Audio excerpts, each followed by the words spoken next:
አሰላሙ አለይኩም ወራህመቱላሂ ወበረካቱ። የዩቲዩብ ቤተሰቦቻችን እንዴት ናችሁ? ደህና ናችሁ ወይ?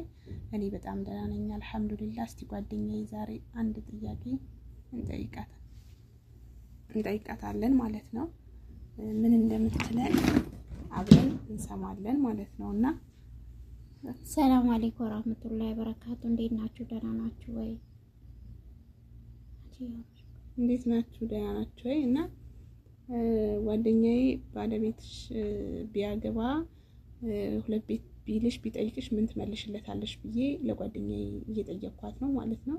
ስለዚህ ምን እንደምትለን ከሷ አፍ የሁለት ቤት ብሎ አጋጣሚ ቢጠይቃት ምን ሀሳብ እንደምትሰጥ እናውቃለን ማለት ነው። እስቲ አብረን እንሰማታለን ማለት ነው። ስለዚህ ምን እንደምትለን አብረን እንስማ ትላችኋለሁ። አብረን እንከታተላት። ኮሜንት ላይ ደግሞ እናንተ ምን ትላላችሁ? ያው የሚፈቅድም አለ ማይፈቅድም አለ፣ ሚስማማም አለ ማይስማማም አለ። እስቲ ባለቤቷና የምትወደውና በጣም የምትወደው ከሆነ ምን እንደምትሉ ኮሜንት ላይ ያስቀምጡልን። እሷም እንግዲህ በዚህ እናውቃለን ማለት ነው። እኔ ባለቤቴ ማግባቱ አገባለሁ ካለ ያግባ፣ ግን የሚስትነት ሐቅነት አልተወጣም ነው እሱ አልተወጣም እንደማለት ፈልገሽ ነው መሰለኝ። አልወጣውም እና ማግባቱን ያግባ፣ አላህ ስለሚፈቅድለት እሱ ማስተዳደር የሚችል ከሆነ ያግባ።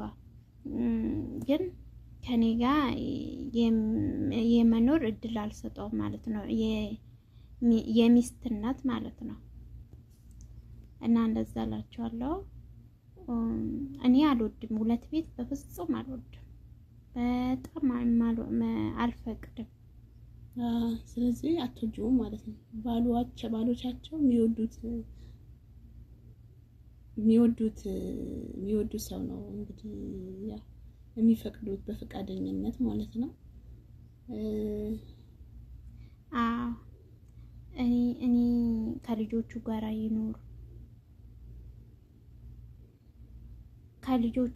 ይኑር፣ ግን ከኔ ጋር እንዲኖር